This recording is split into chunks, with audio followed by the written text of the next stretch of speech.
need base runners. Let's go.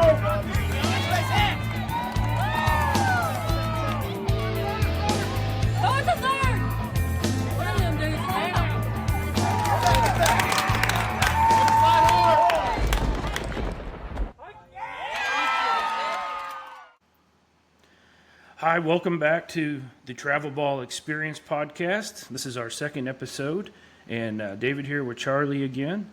And today we are going to go over the topic evaluation and development.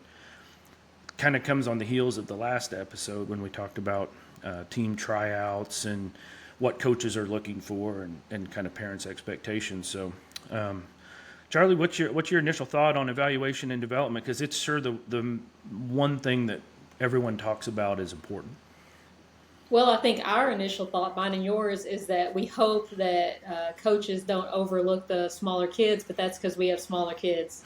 We have a vested interest in making sure those late bloomers are taken care of. We do have the two smallest kids on the team, and with full disclosure, I would say this in front of the rest of the parents. They did lead the team in batting average. They did. So, but with much work, and we can get into that later, they really applied themselves the last couple of years. No, it's evaluation from a coach's perspective. There's really two things that I think you have to decide. Do you want the kid that's immediately ready? That's just talent identification, right? You can see the kid that he's good. Everyone can tell that he's really good. Or do you look at talent potential?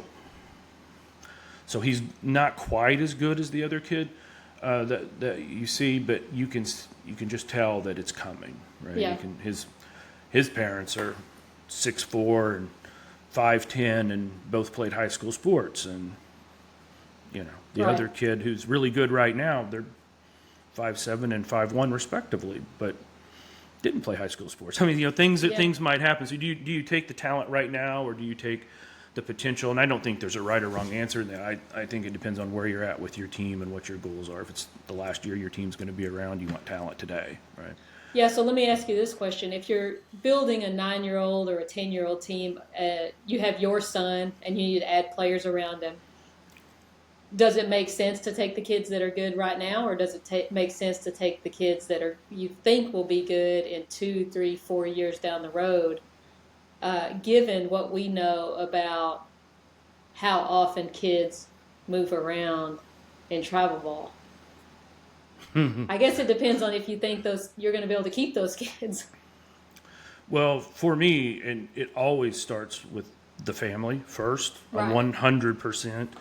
And then do they agree with your goals and your end game as a coach for what you envision the team? And things will still kind of splinter and change as you go, but that would be the number one thing, because you don't want to have to keep replacing kids. Right. If it's not anything more than just baseball. So parents have to understand that if you have a goal of keeping kids together for 3, 4, 5 years, we're all in this together, and there's going to be some bumps. There's going to be times where your player is the best player on the team, and then all of a sudden your player's not the best player on the team, and then maybe he's the best player again. It's, rapid development with these kids and changes and ebbs and flows. So I'm looking at parents first. I'm looking at how much the kid wants to be there. Big one. Do they, how much do they love the game, or they love coming to practice? Do they really want to do this? And that's a little harder to identify till you've been around them. But parents' identification of the kids' interest and love in the game, and then I'll start making decisions on talent, because if a kid's talented, he kind of just rolls his eyes and doesn't want to be there. He's not going to be there anyway. Right. Well, I don't know if you remember when our son Dylan tried out for your team, you asked him, what's the thing you love most about baseball? Mm-hmm. And he said, I love everything about baseball. And you were immediately like, yeah, I want this kid on my team. And I don't think he did anything particularly impressive in that tryout. He weighed 60 pounds, real skinny 10-year-old, but he clearly loves to play baseball. He wants to practice. He wants to get better. I think that's what you saw when you saw him try out. And that's the only tryout where any coach asked him anything. Really? Surprisingly, I don't think any other coaches even talk to him beyond, what's your name or what kind of breaking pitches do you throw? That was Yeah. asked. What's your grip? What's your two-seam grip You throw a look like? slider, Mm-hmm. and that made a big impression on us because I was like, here's a team that's thinking about it the right way. That's not just trying to get the kids that are the best now. That are trying to get the kids that are good, yes, but that are going to stay good years and years down the road, and get better, and be a good team to grow into. And I was hoping to get him around a lot of kids that love to play baseball and love to practice baseball. Yeah, practice baseball. Love coming to practice, and that's one of the things I checked early on with the team and with the parents. Would be a check-in all the time. Was, hey, are they still liking to come to practice? Are they? I wanted to find out from the parents if they said, hey, it's practice time, and the kid goes, oh man, I'd rather be doing something else. And I can tell you this: the ones we have now were the ones that from the beginning never complained about coming to practice. We had fun practices, we had action-packed practices. We tried to get small groups, keep them interested, but they all loved to come. Some didn't, and it's not a right or wrong as a human being. They're just not playing baseball or playing on our team anymore. Yeah, I think there's a particular kind of kid that enjoys practices, and I don't think our practices are that fun. We don't, you know what I mean? It's not games. It's not a party. But those are the kids that want to challenge themselves. They want to do better than their teammates. If we line up four third basemen, they each want to be the one that's fielding that hard ground ball and throwing the guy out at first. That's one thing that I tried to do from the very beginning was come up with competitions during practice as much as possible. And the kids that love baseball and want to compete thrive on that. For sure. And those are the ones that we still have with us. So I guess my answer to that would be I want great families. I want a kid who loves baseball. And I wouldn't hurt me if I saw his parents that were 6'4" and 5'10". Yeah. Play D1 baseball. So I thought about this one this week as I was thinking about this topic, because you see sometimes ads, for teams, and when is there going to be an ad that says one looking for a 10U whatever? One parent must have played Division I ball. Yeah, if you have a parent who's a Division I athlete, it's usually an indicator of a good athleticism in the kids. Yeah, it is. It's not a, and we'll talk a little bit more about that today. It's not a guarantee, but it sure helps. I can see why teams, though, going back to my question, just pick the kids that are ready at 9 and 10. And I think that coaches get a lot of heat for that because they say, oh, you're just trying to win now. But if you pick the kids that you want to win with when they're 12, you may not have those kids when they're 12. I would say the chances that you're going to have them when they're 12 are at best 50-50. Because we know how much movement there is. Your team might fold. Your kid might decide he doesn't want to play baseball. And not all kids that you think are going to develop do develop. And true. The one thing I know about this topic, and it's the only thing that I absolutely know for certain, is that as far as, let's just put it in the context of playing high school baseball as just a marker, we honestly don't know who those are going to be right yet at 9, 10, 11, 12. No. Maybe 13. You don't know yet. Maybe 14 you don't know yet. Right. I think there's a group of kids that probably won't be. I think you could probably divide the kids into, just generally athletic and generally not that athletic. Although maybe... For sure. Yeah. No, you have to, even if you're what we may call a late bloomer, they still probably are either smaller in size, height-wise, but they're very athletic, and they just can't hit the ball as far. They can't throw the ball as hard, but it's all there, and that will come with time. Then there's also the kid who's 10 years old and 5'4" and 100 pounds, and his dad's 6'6", and he's like a newborn giraffe. He just doesn't know how to walk yet. Yeah. But his dad played ball and his mom played ball, and it's coming. Yeah, once he figures out how to organize his body. Yeah. Yeah, I think so. So some of the I went and looked up a couple of players that, and I don't want to put this all on height because it's not height. The late bloomers is not height, but some kids that maybe started behind a little bit. There was a player in the MLB for 7 years, from like 2010 to 2017, Daniel Neva. I think that's how you Right. pronounce it. 5'9", 195 is what his baseball card says. His freshman year in high school, he was 4'10". Wow. At 14, he was At- 4'10", 14 or 15 years old. Yeah, freshman year. Yeah, 4'10". That would be small for an 11-year-old. Because Well- that's how tall Dylan is. I He's was going to say it's taller than my son. He's Yeah. 4'9". So. Yeah. Dylan's But- 4'10", and I think Dylan is almost exactly average for his age, but I don't think he's average for an athlete. Because I think what you see is that a kid who plays sports, the sizes skew a little bit bigger. So when you see him walk around school, he looks average size, but when you see him on a baseball field, he looks a little small. And we've got a lot of tall players on our team too. So True. With a lot of tall parents, which that wasn't an accident, by the way. So you are looking. I may not be the best coach, but I'm a good GM. Chris Archer played from 2012, 2020, two-time All-Star, 2015 and 17. Cut from his middle school team. We don't have middle school teams here. Cut from his middle school team twice. Wow, because he was smaller, or Wasn't just not as good. He just wasn't good. He said he walked. He kept a straight face, walked home, took a side turn so he didn't have to go see his parents yet, and just sat and cried under a tree. Yeah. Middle school, So, Mike Burley, I think is how you say his name, from the White Sox, played 15 years, 5 times All-Star, World Series champion, cut from his high school team, also twice. Wow. High school. He didn't make the high school team until his junior year. And then you just got, you have shorter players if you just sit there and watch it. I'm always pointing those out to my son. Like we mentioned earlier, our boys are a couple of the shorter kids, Jose Tuve, 5'6". My favorite's Yuki Matsui. From the Padres pitches, he's 5'8". A 5'8" pitcher.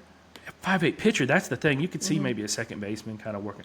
5'8" pitcher, and I saw him battling Ohtani the other night, and I was just like, I said, Gavin, you got to get in here and watch this because you don't know what you can do. That's got to look like 10U baseball, where you you have the one small kid versus the kid who's already 6 feet tall.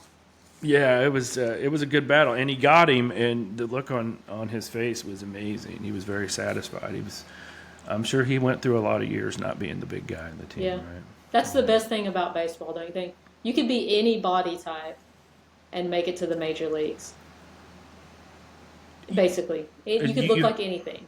Yes, you have to. You just have to find your value, right? Yeah. Which is, what we have to put our kids sometimes into that mindset of. And I know with my son being littler, I've before he became the hitter that he is now, it was like find value, be a great teammate, man. Figure out how to get on base, be the best guy at stealing bases that you can. Make sure your defense you're working hard on that, and find value, and the other stuff will come. And so I think that's what you have to do with kids.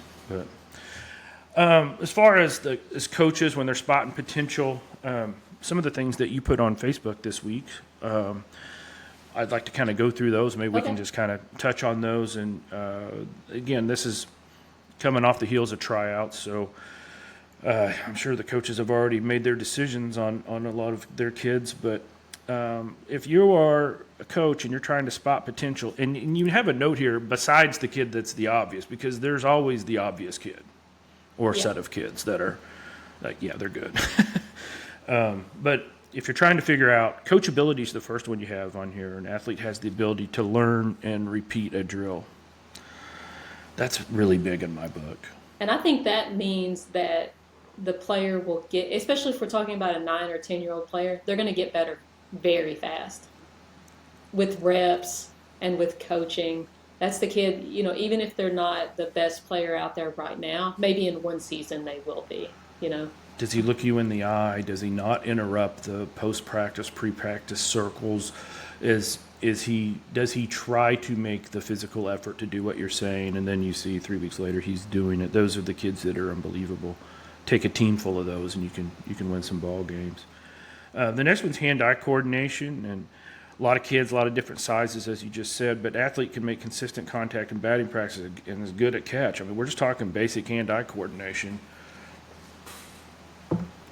Yeah, I think that's obviously hand-eye coordination is the key to hitting the baseball. If you don't have hand-eye coordination, you can't hit a baseball. And if you do have hand-eye coordination, you can teach a kid to swing, and as he gets bigger, he will hit the ball harder. But you got to start by being able to hit the ball. Yeah, I read that one and I was thinking, okay, if I'm starting a 7U, or it's just crazy for me to even mention 7U travel ball because it wasn't in my mindset at the time when Gavin was that age, but 7, 8U, 9U, and you're starting a team, or you're a coach and you're trying out a few kids for a team. I think at that age, I almost would want to come up with some hand-eye coordination, some agility drills that don't even have a baseball. Right. Let's just see if they're athletic. Can they use both hands to catch? Yeah, who cares what you're catching or what you're being asked to do or what cones you're asked to be and run around or whatever. Are you athletic? Do you have hand-eye coordination? We'll teach you the baseball part. Yeah, that's hard to learn right there. That definitely feels like something that like Cold War area Soviets would do with like 4-year-olds to build their Olympics. You know what I mean? Like they're looking at the kindergartners going, who can catch with both hands. Congratulations, you're in the Olympic program. Yeah. That's what we should do, though. Yeah, okay, we'll move on from. Sorry, that's funny though. Throwing accuracy, velocity will come with growth. A good athlete should be able to throw consistently to a target, and I think you're spot on with that one. And again, that just comes down to, are you athletic, and your velocity will come later. But throwing and catching is a big part of the game. Oh yeah. Right? And I think when Dylan tried out, when we started travel ball, I think he was pitching about 35 miles an hour. Is that right? Yeah, he was. He weighed 60 pounds. Yeah. He was really skinny, throwing maybe 35 miles an hour, but consistently throwing strikes. He could, which at 9U, 10U is the name of the game. Well, 11U, 12U. Yeah, I don't think that ever stops. But yeah, now he's still consistently throwing strikes, and on the north side of 50. So that was a good sign. I knew he was a player. I didn't really pay attention to the speed he was throwing, to be honest with you. But he's 20 pounds heavier than he was 2 years ago. Yeah, doesn't that make a difference? That's everything. Yeah. Running, you have running, a fluid, smooth running motion is an indicator of athleticism. And I tagged on to that a minute ago by saying, maybe like cone drills, over back, over down, things I did a lot in football I think those would be interesting things if I had to go back and select a team with not knowing the kids. Right. Mm-hmm.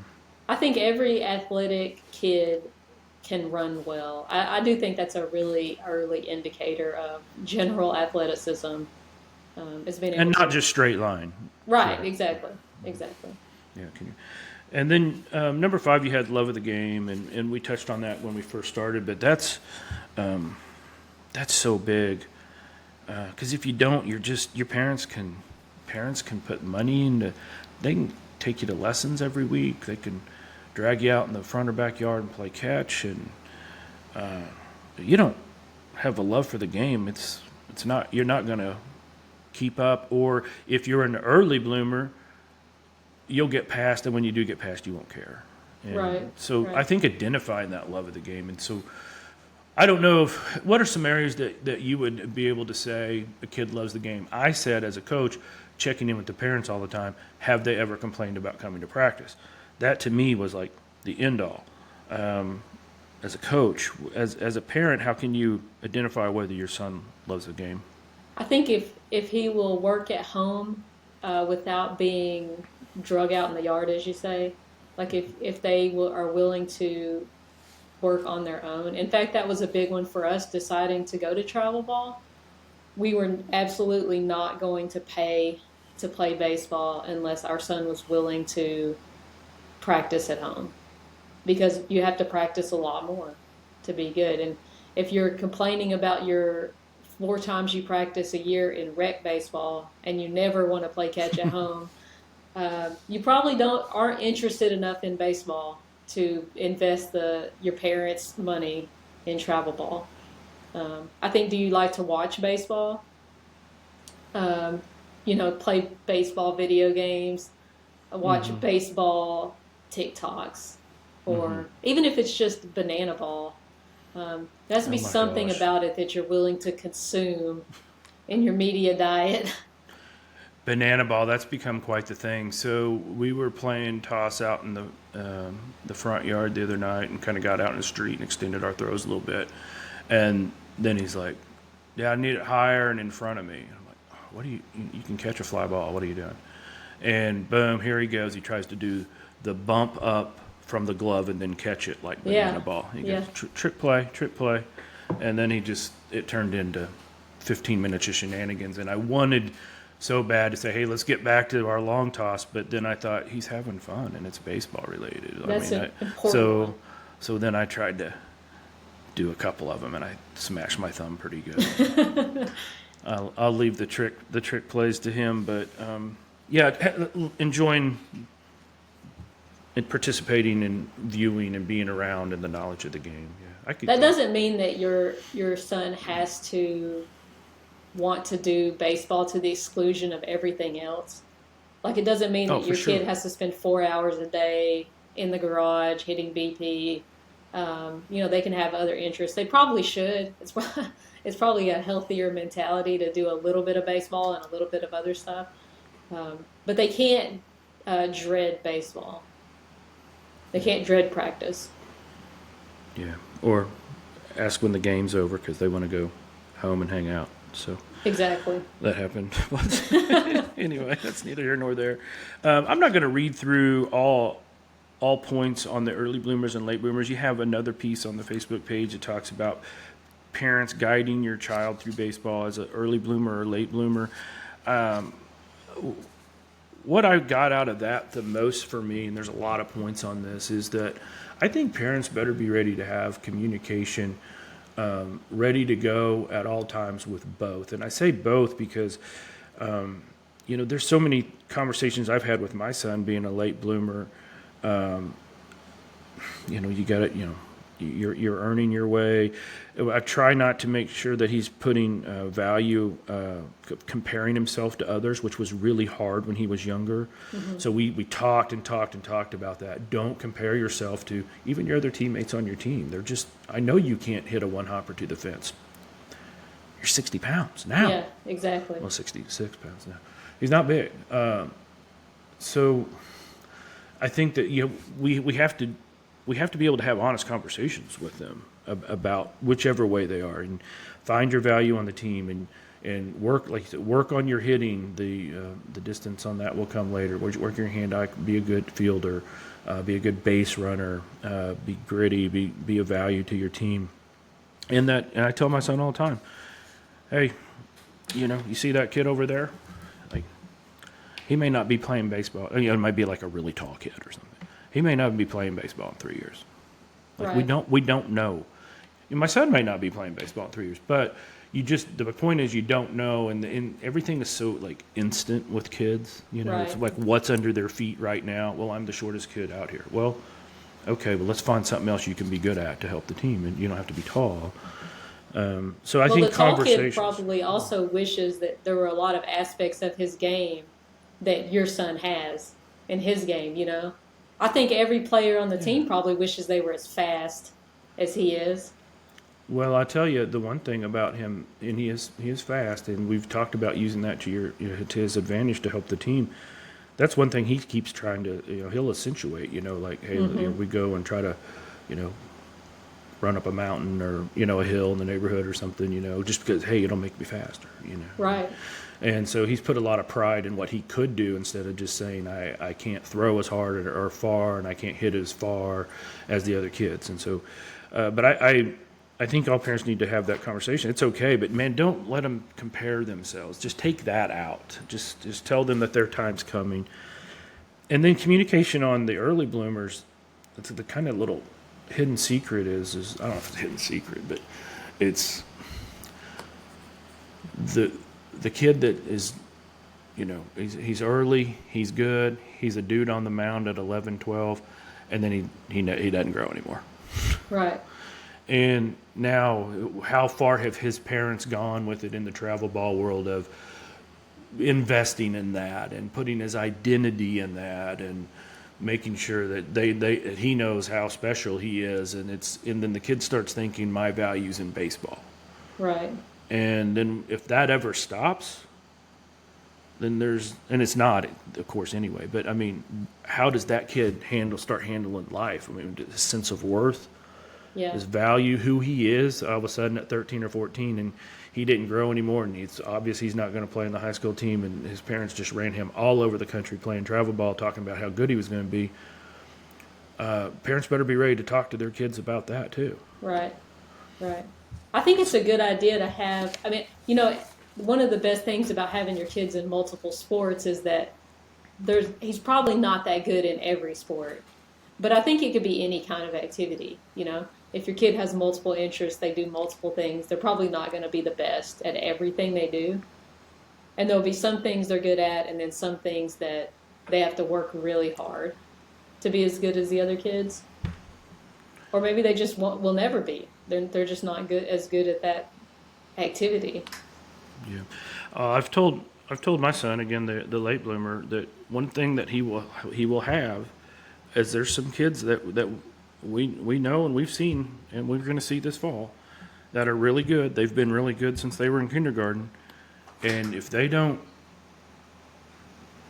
continue to progress, I don't see them having the work ethic to do it, or maybe the love of the game, as we're saying. You can kind of see they're just out there doing it. And I told Gavin, you learn to work, and then when other people have to work that haven't had to work, it's not going to be a big deal for you.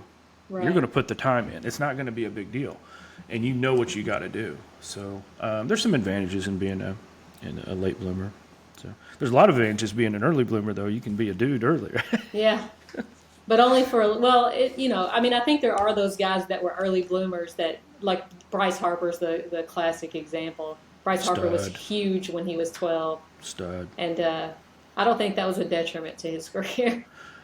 Yeah, I don't want to make this sound like I think that just the really big, great kids at 11 and 12, 13 are all going to stop growing, because there's going to be some that continue just to be the guy, right? What we're saying is you can't tell.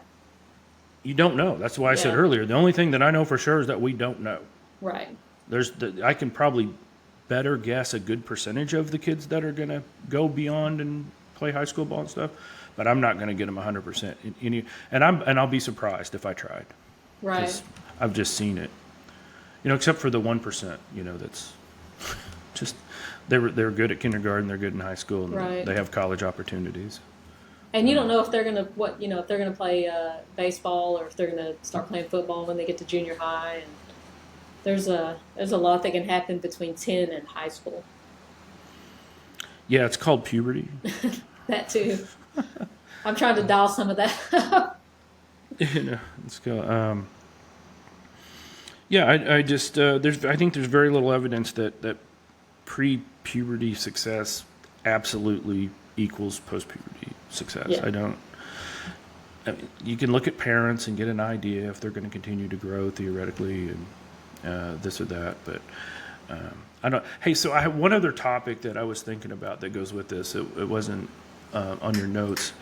Again, one of my squirrel moments. Have you ever heard that the youngest son's always the best athlete? Yeah. Like out of brothers. Well, he's so good. He's better than his brothers. He's the third, though. He's the youngest brother. Right. I think that's always been a thing that I've heard about. And I'm trying to figure out if that's true, or I challenged myself this week to think about the youngest siblings that I knew that the older siblings were better, brothers were better. Right. And I found a lot of those in my history. Where the older sibling was better. Uh-huh. Okay, I was thinking about my family immediately. My siblings, the youngest brother is definitely the best athlete in the family. It may be true. I don't know the Yeah. answer. I'm just trying to figure that out. It was just an interesting thought because everyone talks about, oh, the youngest brother, because he has to keep up and he got Yeah. roughhoused and he had to try harder and this and that. And there's probably truth to that. But there've been several. So I didn't know if it's like recency bias when someone says that and you just start thinking about younger siblings, or if it's really a thing. I don't know. I mean, I Well, know what this we is, see on our team is that the younger siblings all have older sisters. There aren't that many older brothers. yeah, we really don't. There's a know. couple, and I do think the younger brothers are. I don't want to call them out. I'm not saying anything. I love all of our boys, So, yeah, I don't know. I mean, any last thoughts on this? I just think it's the biggest thing I got out of this is that coaches, what do they want? Do they want somebody right now, or do they want somebody that's almost right now? And I think that depends on what your goals are. There's no right or wrong on that. Identifying talent, we went through that. Some things you can look at besides just what they're doing, throwing a fastball, are they athletic and things like that. But the early bloomer and late bloomer to me really just, I couldn't get past. I think the emotional side of that, I know we all talk about wins and losses and being tough and there's no crying in baseball. But I think I really would encourage parents to be ready to have conversations with both early bloomers and late bloomers because, even if the early bloomer continues to just, be a stud all the way through, you want him to be a good kid, right? And to have a good work ethic. Right. And to build the confidence that he needs for other areas of his life. For sure. Yeah, you want him to learn those lessons too, and that's where one of the things that you did put on Facebook was, hey, if the kid is just outright obviously above head and shoulders talent-wise, play him up or find a team with better competition because you don't want him just getting bored or going through the motions. Yeah. One thing I love about our team is that I think every kid is legitimately in the top 3 in some aspect of baseball. I think every single kid could say, I'm the top 3 in pitching, or I'm the top 3 in defense, or I'm the top 3 contact hitter, or I'm the top 3 power hitter. There's some aspect of the game that everyone excels in, and also some aspect of the game where every kid could get pushed by another kid to get better. I hadn't thought of it that way, but as you say it, I think you're right on. Yeah. Well, that's the ideal situation then, because you end up having kids who get better and progress, and they'll stay, and nobody wants to run away and go somewhere else. And especially if you have competitive kids that don't mind Timmy being better than them at something. Now, if you have the kind of kid that has to be the best on the team at everything, that might be a problem. It has to bother you a little bit, right? On some level. Yes, exactly. Right? So, quick story. So, not to make this podcast about my son today, because we've talked about him a little bit, but he was struggling with hitting in the middle of 10U when we sat down and we talked about it, and we went and decided we were going to. He wanted to really apply himself, and we were going to get a coach for him every week, kind of up that from what he had been doing. And I asked him, I pulled up the Game Changer, and it showed where all the batting averages were in order, and he was definitely staring at the bottom. And he said, I said, where do you want to be? And he points like 4th. I mean, he goes, man, he couldn't even imagine being the top batter on the team. So we finish that spring. He keeps working. We go into that fall after that. And the fall season after he decided that was his goal, and he went every single week. Like you said, we did a little hitting at the home and hitting into the net and stuff. He ended up number 4 in batting. Wow. In the fall. So he met his goal. And so he knew he was asked. He'd check it. I mean, after every game, where am I at? He really wanted to do it. So we get done with fall, and I said, well, are you happy? Are you satisfied? Or he goes, pull it up. So I pull up Game Changer. He puts his finger at number 1. He goes, that's where I want to be. Wow. and continued to work, and then, Dad Bragg led the team in batting average in this last spring. Now we're having to work on other things, like, that might not always happen, and Yeah. are we going to have good attitudes about it? But the thing that I love as a dad and a coach too about it is that what that did for him has changed his confidence around the house. It's changed it in his interactions, even with his siblings. But more importantly, and we talk about it all the time. That's why I keep saying talk to your kids.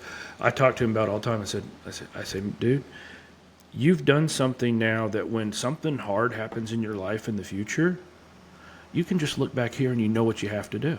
Right. You have to set a goal and you got to work hard, and it's not going to happen tomorrow. And he knows for a fact that he can meet that goal. He should have no knows he doubt. can do it. Yeah, he can do it. And Invaluable. that's, I've won. I don't really care if he plays high school baseball or not. Right. I mean, I would be fun for me to watch, and I think he would like to, and we'll work towards it. But this is what we do. This is why we do it, right? The real reasons, not just the rings on the weekend or the Facebook post, but he's learned a lesson. So for those of you out there with parents out there with kids who are, just have them keep at it, man. Just have them keep at it and talk with them and set goals and support them in any way possible. And it's really not about what happens if you're playing at 18, 19 years old. It's what you learn from it when you're playing when you're 8, 9, 10, 11, 12, I think. Yeah, So, definitely. Anyway, I just wanted to share that because I was an early bloomer. Yeah, I was 5'9" in 8th grade, Charlie. that's crazy. I graduated at 5'9". So, anyway, two sides to look at everything.